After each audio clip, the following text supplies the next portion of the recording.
哇！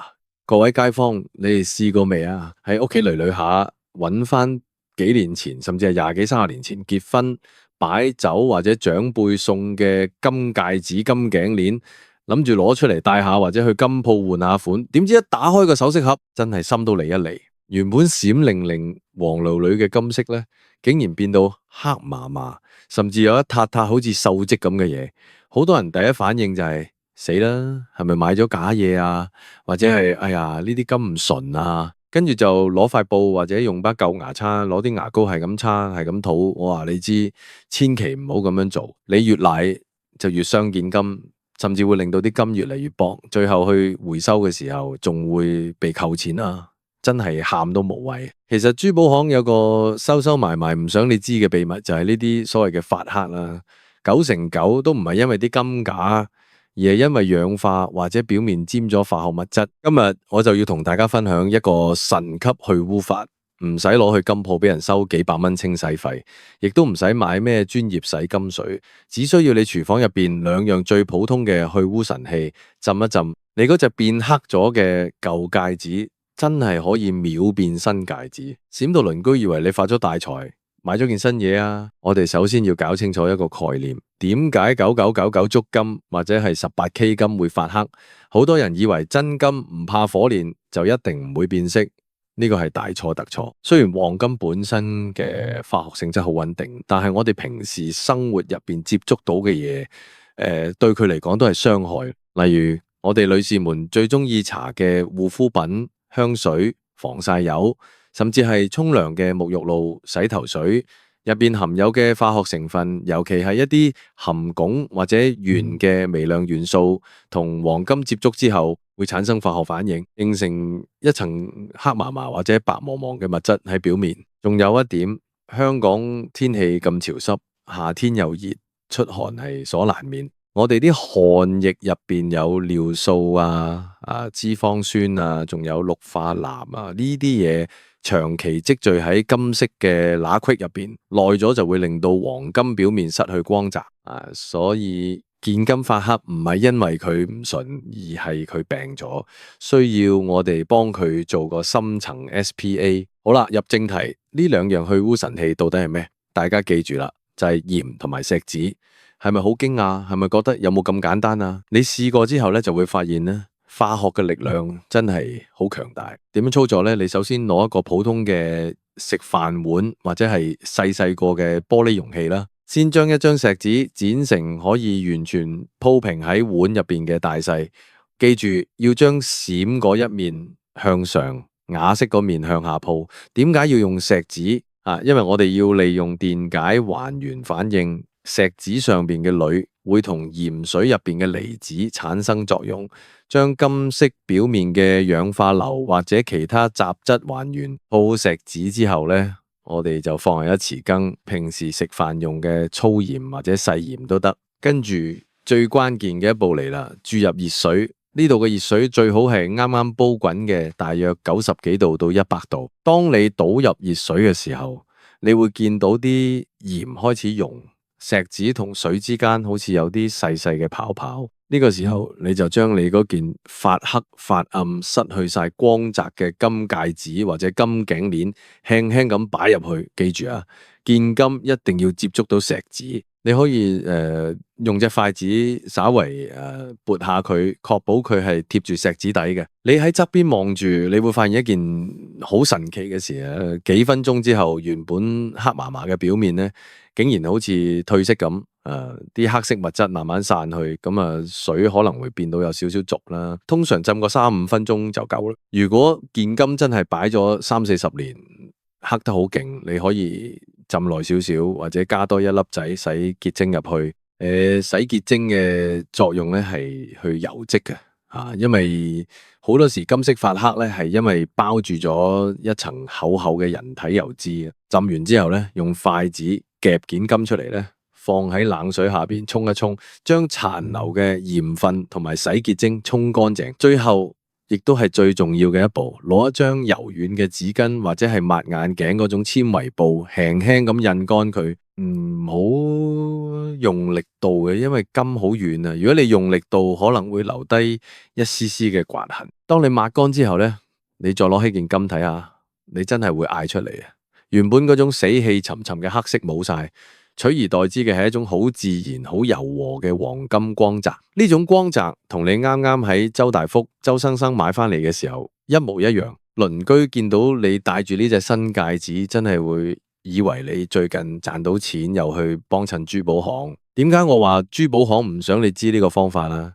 因為去金鋪洗金啊，佢哋通常會用超聲波清洗機，或者用一啲帶有腐蝕性嘅強酸洗金水。雖然洗得好快，但係長期咁樣洗，對黃金係有損耗嘅。如果你去一啲細鋪頭，甚至有啲無良商人會喺洗金水入邊加嘢，洗完之後件金輕咗幾毫，甚至一克，你都唔知，真係蝕到入肉。而我教你呢個鹽錫紙嘅方法咧，係物理化學還原啊吓，完全唔會損耗金嘅重量，係最安全、最慳錢嘅做法。不過有一點我要特別提醒各位街坊。呢個方法最適合用喺純金或者係 K 金上邊。如果你件珠寶係鑲咗珍珠、珊瑚、綠松石呢類比較嬌貴、怕酸怕熱嘅寶石，你就千祈唔好成件浸落去滾水入邊，因為珍珠呢類有機寶石遇到熱水同埋鹽水咧，會令到表面失去光輝，甚至會裂開。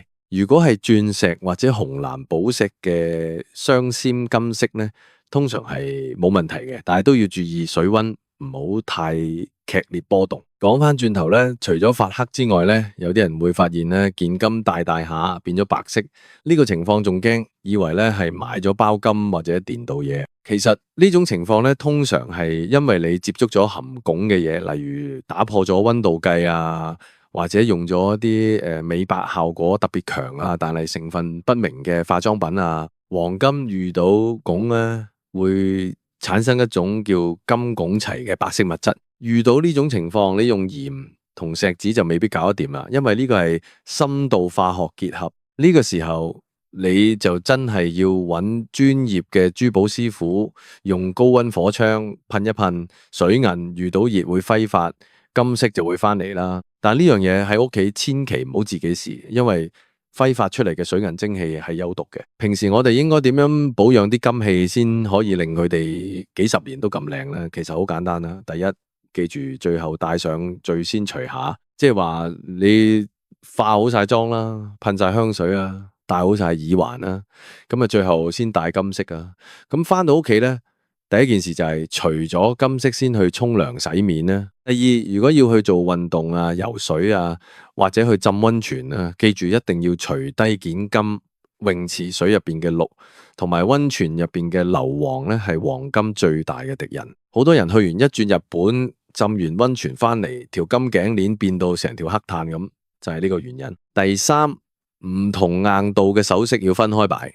黃金好軟，得2.5度左右嘅硬度嚟，將佢同啲鑽石或者係鉑金擺埋一齊，互相摩擦，金色表面就會花晒，光澤度自然會下降。最好係用翻買嘅時候嗰個擁抱盒，一格擺一件。咁啊，講到呢度咧，可能有人會問，喂，咁如果我件金器唔係發黑，只係表面好多油漬，好灰暗，又有冇其他簡單方法？當然有啦。咁如果你唔想用錫紙咁大陣仗咧，你仲可以用第二組咧去烏神器、小梳打粉加洗潔精。呢個方法係咁嘅，攞個細碗落少少小梳打粉，加幾滴洗潔精，再加少少暖水，攪勻佢直到起泡，將金色放落去浸10零分鐘，跟住攞支最軟毛嘅幼細牙刷，輕輕刷下啲花紋位、罅隙位。小梳打粉有微細嘅研磨作用，但又唔會傷到黃金，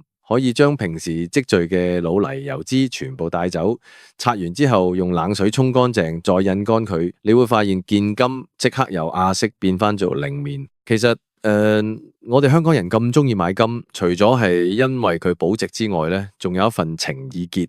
好多金飾都係長輩喺我哋滿月、結婚或者創業嘅時候送嘅，代表咗一種祝福同埋傳承。如果因為保養得唔好咧，令到件金變到醜樣、黑麻麻，擺喺度唔敢戴，甚至諗住賤價賣咗佢，咁真係好可惜。學識咗今日呢個方法咧，你屋企嗰啲壓箱底嘅黑金就有救啦，唔使再去求人，唔使驚俾人呃秤，喺屋企舒舒服服飲住茶浸一浸搞掂。當你將洗得乾乾淨淨、閃閃生輝嘅金飾重新戴喺身上嘅時候，嗰種自信同喜悅真係錢都買唔到。我想同大家講嘅，生活入邊好多嘢都係咁。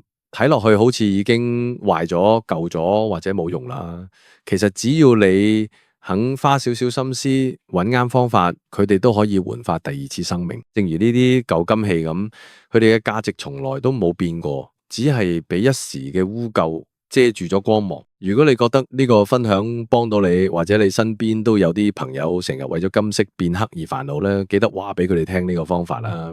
大家一齊學多啲生活小技巧啊，生活自然會變得輕鬆啲。最後係想再叮囑大家一次，處理金器嘅時候一定要溫柔。雖然佢係金屬，但係佢其實好脆弱。如果你件金器真係好貴，好有紀念價值，而你又驚自己處理唔好，咁揾一間信譽良好嘅大品牌金鋪幫手做深層保養，亦都係一個選擇。但係對於日常嘅發黑同氧化，今日教你呢兩招：鹽、錫紙或者小梳打粉、洗潔精，絕對已經夠晒用有餘。你諗下，如果你將呢招教埋你屋企嗰位老人家，佢見翻自己當年戴嗰對龍鳳袋變翻晒咁靚，佢一定開心到不得了，分分鐘話你乖，再醒多兩件金器俾你都唔定啊！哈哈，開玩笑啫。不過保持心愛物件嘅美觀呢，確實係一種對生活品質嘅追求啊！下次如果你見到有人話件金發黑係假嘢，你就可以好專業咁同佢講，唔好亂講，呢啲係氧化啫，教你一招，包你件金即刻變身。好啦，今日嘅分享就到呢度。如果你都有一啲洗首飾嘅獨門秘方，或者你試完呢個方法之後覺得好神奇，歡迎喺下邊同我分享下你嘅成果啊！我最中意睇到大家將啲舊嘢變新嘢嗰種滿足感。生活就係要咁樣，加少少創意，加少少科學，係平凡嘅日子咧都會變到閃閃發亮。我諗補充少少關於金色成色嘅知識，等大家喺清洗嘅時候更加有信心。我哋平時講嘅足金咧，通常指99.9%純金啦。咁呢種金咧最容易產生咧，我講嗰種紅鏽或者黑斑嘅，因為佢太純啦，反而容易吸附空氣入邊嘅微量化學物質啦。而18K 金或者14K 金入邊摻咗其他金屬，好似銀啦、銅啊或者LOC 啊，呢啲金屬本身就容易氧化嘅。所以如果你嘅18K 金頸鏈戴咗幾年變到暗淡無光，甚至有少少泛紅，唔使驚，呢個係正常嘅金屬特性。用翻我今日教你嘅方法，一樣可以救翻。咁仲有一樣嘢大家要留意，就係金色上面嘅印記。正式嘅金色後面咧都會刻有足金999.9或者 G18K 之類嘅字眼。清洗完之後，你可以攞個放大鏡睇下。洗乾淨咗之後，呢啲印記會變到好清楚。如果你發現洗完之後啲顏色係一塊塊剝落，露出入邊銀色或者銅色嘅底，咁就真係要小心啦。嗰件可能真係電鍍金，但係如果你件係真金，無論你點浸鹽水，點用洗潔精，佢嘅黃金色係會由內到外透出嚟嘅。咁所以話呢個方法除咗可以去污，仲可以幫你初步驗真假。真金係經得起呢種簡單嘅化學考驗嘅。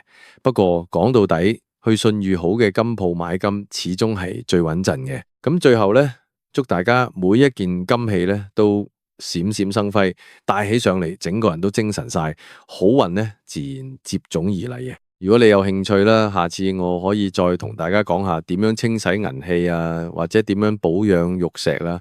嗰啲方法又同洗金完全唔同噶啦。記得金器發黑，千祈唔好盲目亂刷，用啱方法，舊戒指秒變新戒指。